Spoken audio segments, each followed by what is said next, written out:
Paper में जो यह सवाल आया है वह देखिए, यदि समान आयतन के तांबे और लोहे को समान परिमाण की ऊष्मा दी जाए तो उनके ताप की वृद्धि की तुलना कीजिए।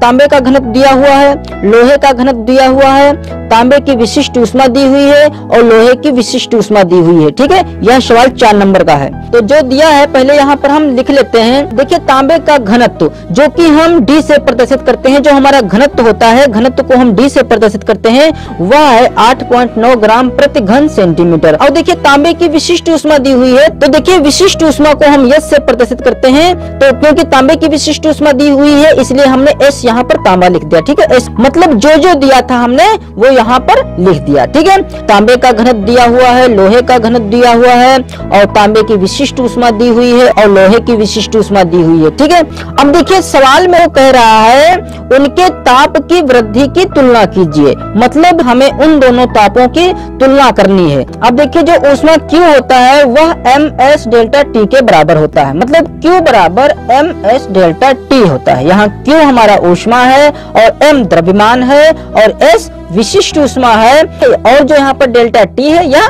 ताप वृद्धि है। अब देखिए क्योंकि सवाल में हमारे पास S दिया हुआ है और D दिया हुआ है, ठीक है, तो देखिए यहाँ पर S तो हमारे पास है लेकिन हमारे पास M नहीं है।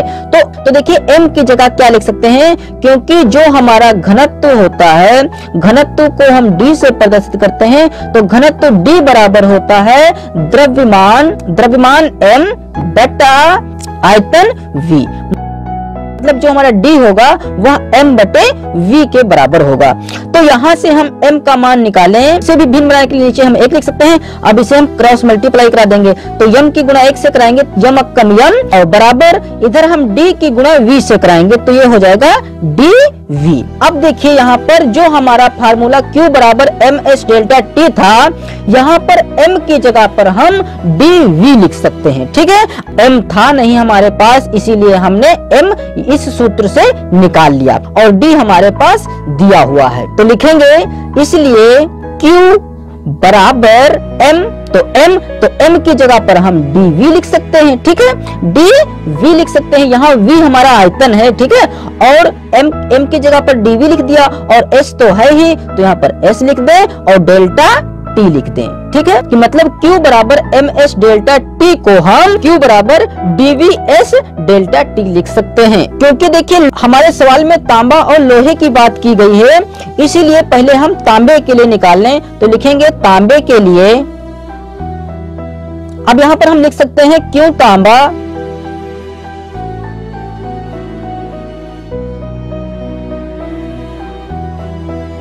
क्योंकि हम जब तांबे के लिए हम निकाल रहे हैं तो इस Q घन और जो यह D घनत्व है यह तांबे का घनत्व है और जो V है यह तांबे का आयतन है V। ठीक है, और जो S है यह तांबे की विशिष्ट ऊष्मा S है और जो डेल्टा T है यह तांबे की ताप वृद्धि है। इसको समीकरण हम 1 डाल दें। अब देखिए इसी प्रकार हम लोहे के लिए लिख लें।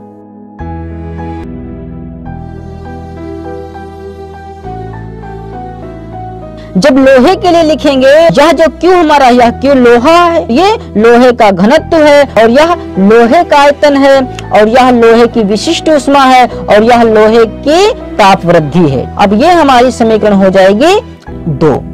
अब देखिए क्योंकि हमें उनके ताप की वृद्धि की हमें तुलना करानी है, इसीलिए हम समीकरण 1 को समीकरण 2 से भाग करा लें। ठीक है, तो यहाँ पर लिखेंगे समीकरण 1 भाग समीकरण 2,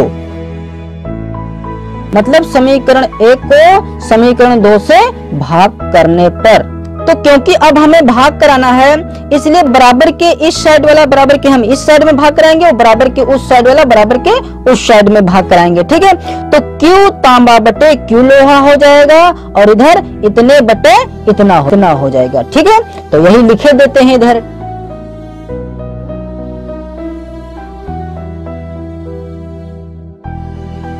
अब यहाँ पर देखिए कह रहा है यदि समान आयतन के तांबे और लोहे को समान परिमाण की ऊष्मा दी जाए, मतलब तांबे और लोहे का जो आयतन है वह बराबर है और जो तांबे और लोहे पर ऊष्मा दी जाती है वह भी बराबर दी जा रही है। तो यहाँ पर हम लिख सकते हैं क्योंकि जितनी तांबे पर ऊष्मा दी जा रही है उतनी ही लोहे पर भी ऊष्मा दी जा रही है, मतलब दोनों की ऊष्माएं बराबर हैं, तो हम इन दोनों को Q के बराबर मान लेते हैं। ठीक है, पुनः क्योंकि दोनों का आयतन समान है, इसलिए जो तांबे का आयतन होगा वह लोहे के आयतन के बराबर होगा। ठीक है, और इसको डायरेक्ट हम V मान लें, तो यहाँ पर लिख भी सकते हैं, क्योंकि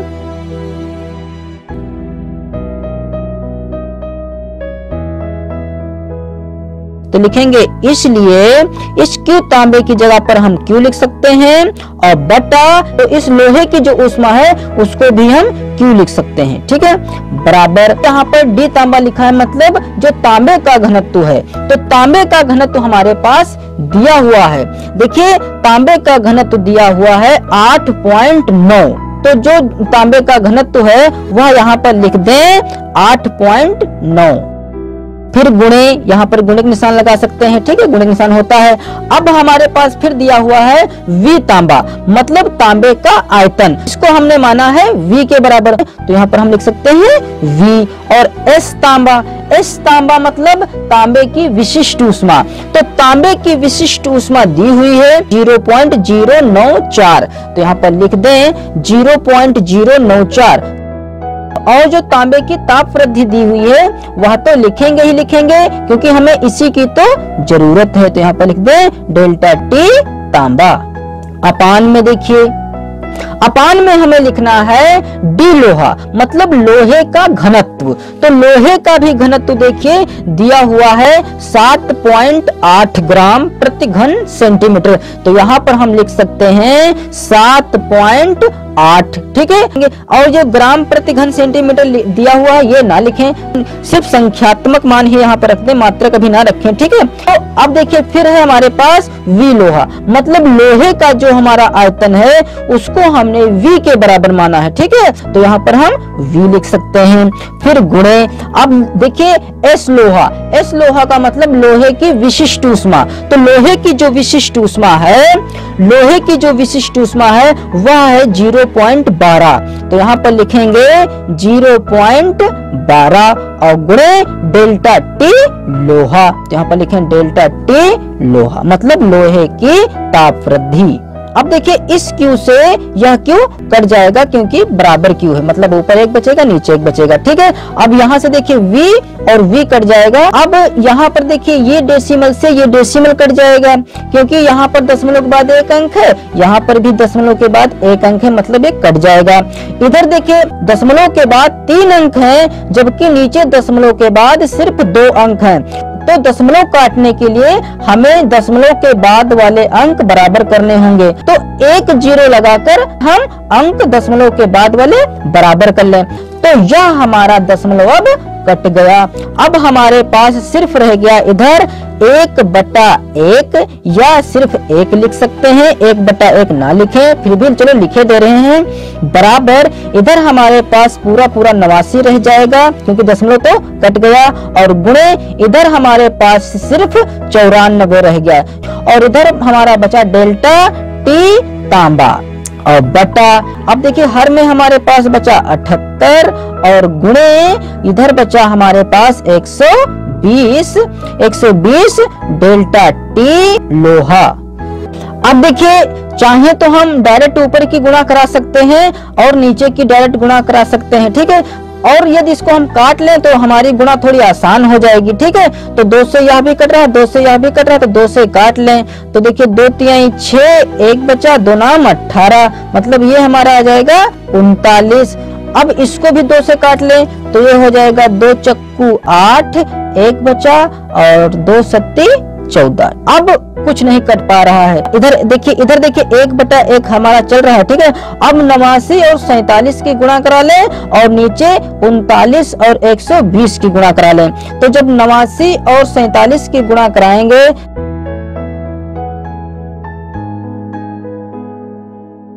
तो यह हमारा आ गया 4183, तो यहाँ पर लिखें 4183 डेल्टा T तांबा तो है ही, तो वह भी लिख दें, अपान।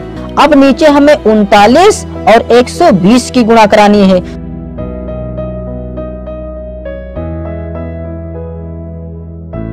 कराएंगे तो आ जाएगा 4680। तो यहाँ पर लिख दें डेल्टा टी लोहा। अब देखिए, क्योंकि सवाल ने हमें इन दोनों तापों की तुलना के लिए बोल रहा है, तो जो हमारे पास ये संख्याएं दी हुई हैं, इन संख्याओं को हम उठाकर इधर ले आए। तो देखिए 4680 तो नीचे है, और जब हम उठाकर बराबर के इस साइड में लाएंगे, मतलब नीचे वाली चीज ऊपर और ऊपर वाली चीज नीचे आ गई जब हमने बराबर के इस साइड में भेजा। और इधर हमारे पास डेल्टा टी तांबा अपान नीचे हमारा है डेल्टा टी लोहा। अब हम 4183 से भाग कराएं 4680 को, तो जो आएगा वही हमारा आंसर आ जाएगा।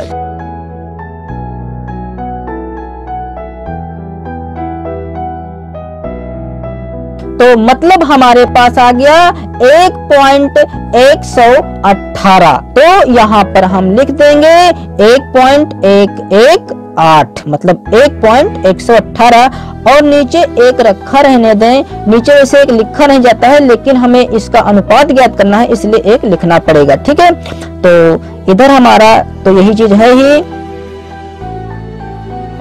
क्योंकि हमें इसका अनुपात ज्ञात करना है, तो यहाँ पर लिखेंगे 1 पॉइंट। अब देखिए दशमलव के बाद 2 अंक काफी होते हैं, इसलिए यह तीसरा अंक हम हटा दें। तो जब तीसरा अंक हटेगा तो दूसरे अंक में परिवर्तन हो जाएगा। तो तीसरा अंक अगर यह 5 से बड़ा होगा तो यहाँ पर हम एक बढ़ा देंगे। तो देखिए 5, तीसरा अंक हमारा 5 से बड़ा है, 5 से बड़ा है मतलब 8 है, तो यह इस 1 की जगह पर, इस दूसरे वाले 1 की जगह पर हम 2 लिख देंगे। ठीक है, और 8 हमारा हट जाएगा।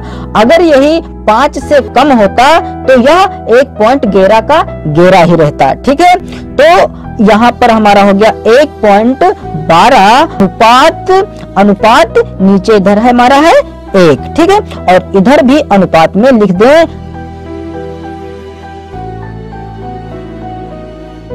तो ये हमारा अनुपात आ गया। ये अब देखिए ये चीज हम इधर कर दें और ये अनुपात उठाकर इधर कर दें तो ज्यादा अच्छा लगेगा। ठीक है,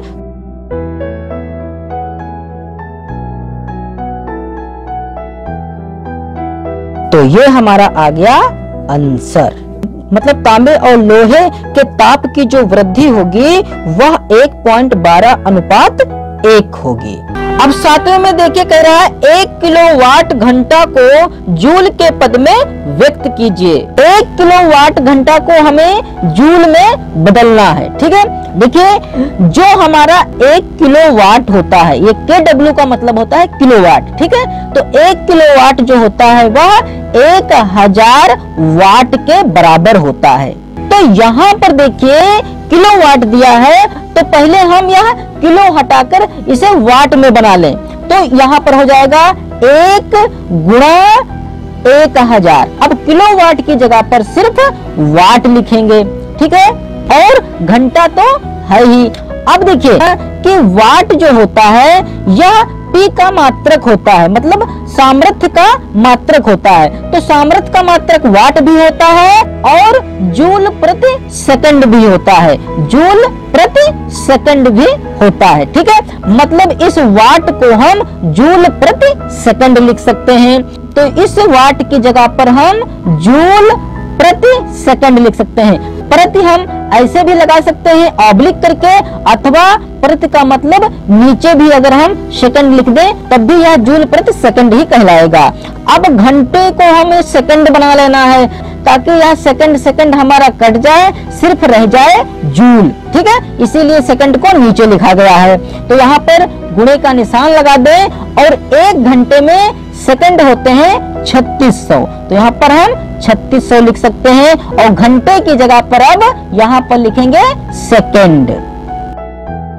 अब देखिए ये सेकंड ऊपर है और ये सेकंड नीचे है, मतलब कट जाएगा। अब हमारे पास सिर्फ बचा 1000 गुणे 3600, मतलब 3600 को 1000 से जब गुणा कराएंगे तो यहाँ 36 लिख दें और देखें जीरो कुल कितने हैं, 2 जीरो यहाँ पर हैं और 3 जीरो यहाँ पर हैं, मतलब कुल जीरो हमारे हो गए 5।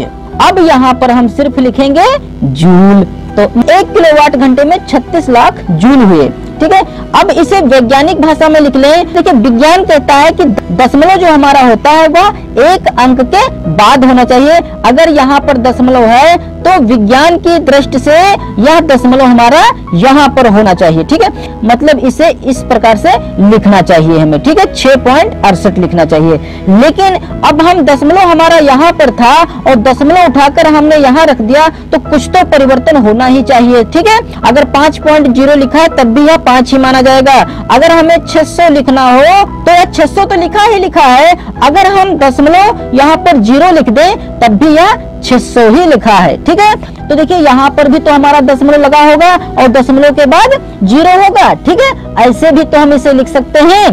तो अब हमारा दशमलव मतलब यहाँ पर है और ये दशमलव हमारा उठकर कहाँ आना चाहिए, यहाँ पर। ठीक है, क्योंकि एक अंक के बाद हमारा दशमलव होना चाहिए, तो यह हो जाएगा 3.6। ठीक है, अब देखिए जब हमारा दशमलव उठकर यहाँ आया तो परिवर्तन क्या होगा, यहाँ पर गुणे का निशान लगाएंगे और 10 की हम पावर लगाएंगे। अब 10 की पावर कितनी लगाएंगे वह देखिए, जितने अंक दशमलव हम दाहिनी ओर बढ़ाते हैं उतनी 10 की घात हमारी माइनस की हो जाएगी। ठीक है, और जब दशमलव हम उठाकर इधर बाईं ओर लेकर आते हैं तो जितने अंक हम बाईं ओर बढ़ेंगे उतनी हमारी 10 की घात प्लस में आएगी। ठीक है, तो देखिए यह दशमलव उठाकर हम इधर को लेकर आ रहे हैं बाईं ओर। ठीक है, तो देखिए कितने अंक हम इधर बढ़े हैं, 1 2 3 4 5 6, मतलब हम 6 अंक बाईं ओर बढ़े हैं। ठीक है, इसलिए 10 की पावर यहाँ पर 6 हो जाएगी। अगर यही दशमलव हम उधर को लेकर जाते तो जो घात यहाँ पर थी वो माइनस की हो जाती, तो यह आ गया जूल। तो 1 किलो वाट घंटा बराबर, और ये हो गया हमारा आंसर। अब 15वें का दूसरा देखिए, कह रहा है जब एक स्टीमर की अचरचाल 4 किलोमीटर प्रति घंटा होती है तो उसके इंजन की शक्ति 5000 वाट होती है। स्टीमर पर लगने वाले निरोधक बल को ज्ञात कीजिए। तो जो यहाँ दिया है पहले हम वह लिख लेते हैं। यहाँ पर दिया है स्टीमर की अचर चाल, तो चाल को हम v से प्रदर्शित करते हैं। ठीक है, 4 किलोमीटर प्रति घंटा। देखिए चाल जो होनी चाहिए वह मीटर प्रति सेकंड में होनी चाहिए, न कि किलोमीटर प्रति घंटा में होनी चाहिए, क्योंकि सारे सूत्र हमारे MKS पद्धति पर आधारित हैं। तो इसको भी हम MKS पद्धति में बना लें। तो MKS पद्धति में बनाने के लिए देखिए इस किलोमीटर को हमें मीटर बनाना होगा और इस घंटे को हमें सेकंड बनाना होगा। ठीक है, अब देखिए किलोमीटर से हमें मीटर बनाने के लिए 1000 से गुणा कराना पड़ेगा, तो यहाँ पर हो जाएगा 4 गुणे 1000। ठीक है, क्योंकि 1 किलोमीटर में 1000 मीटर होते हैं, इसीलिए हमने 1000 से गुणा करा दी। अब यहाँ किलोमीटर की जगह पर मीटर लिखेंगे। ठीक है, और यह लिखा है घंटा, तो 1 घंटे में 3600 सेकंड होते हैं। ठीक है, तो इस घंटे की जगह पर जब हम सेकंड लिखेंगे तो यह हो जाएगा 3600 सेकंड, क्योंकि यह घंटा हमारा बट्टे में है, इसीलिए हमने बट्टे में इस घंटे की जगह पर 3600 सेकंड लिख दिया। ठीक है, अब चाहें तो इसे हम प्रति सेकंड कह सकते हैं। तो देखिए यहाँ से 2 जीरो ये और 2 जीरो ये कट जाएंगे, 4 से यह कट जाएगा, 4 अक्कम 4, और जब 4 से इसको काटेंगे तो 4 निमा 36 हो जाएगा। ठीक है, अब कुछ नहीं कटेगा, अब सिर्फ हमारे पास बचा, ऊपर तो बचा 10, ठीक है, और नीचे बचा सिर्फ 9। ये आया हमारा मीटर प्रति सेकंड। मतलब जो स्टीमर की अचर चाल है वह 10/9 मीटर प्रति सेकंड है। अब आगे बोल रहा है कि उसके इंजन की शक्ति 5000 वाट है। तो जो शक्ति होती है, शक्ति को हम P से प्रदर्शित करते हैं। शक्ति हो या सामर्थ्य हो, ये हमारा क्या होता है P, मतलब इसे हम P से प्रदर्शित करते हैं। तो P हमारे पास दिया हुआ है 5000 वाट। तो हमें पता क्या करना है, स्टीमर पर लगने वाले निरोधक बल को ज्ञात कीजिए।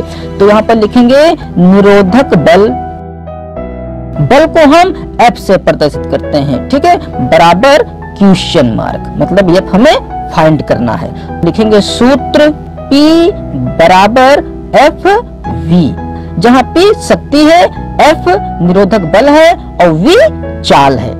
अब क्योंकि हमें यहाँ से F का मान ज्ञात करना है तो F इधर ही रखें, V को उठाकर इधर ले आए, तो ये F बराबर हो जाएगा P बटा V। तो ऐसा ना करते हुए हम जिसके जिसके मान दिए हैं उनके सामने वो मान रख दें। तो P का मान हमारे पास 5000 वाट है, तो यहाँ पर लिखेंगे 5000 और बराबर F का मान ज्ञात करना है और गुणे V का मान आया है देखिए 10/9, तो यहाँ पर लिखेंगे 10/9। अब चूंकि हमें F का मान ज्ञात करना है तो F को इधर ही रखिए और इधर हमारा 5000 है ही, कि 9 हमारा बटे में है, इधर आएगा तो गुणे में हो जाएगा, और 10 हमारा गुणे में है, इधर आएगा तो बटे में हो जाएगा, ठीक है। तो यहाँ से देखिए 10 से एक 0 कट जाएगा, मतलब 1 0 ये कटेगा तो 1 0 ये कट जाएगा, ठीक है।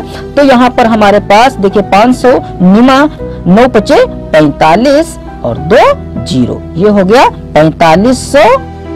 F का मान आ गया 4500, ये F इधर कर लीजिए और 4500 हम इधर कर दें, ठीक है। तो F का मान आ गया 4500 और F बल का मात्रक होता है न्यूटन। आंसर।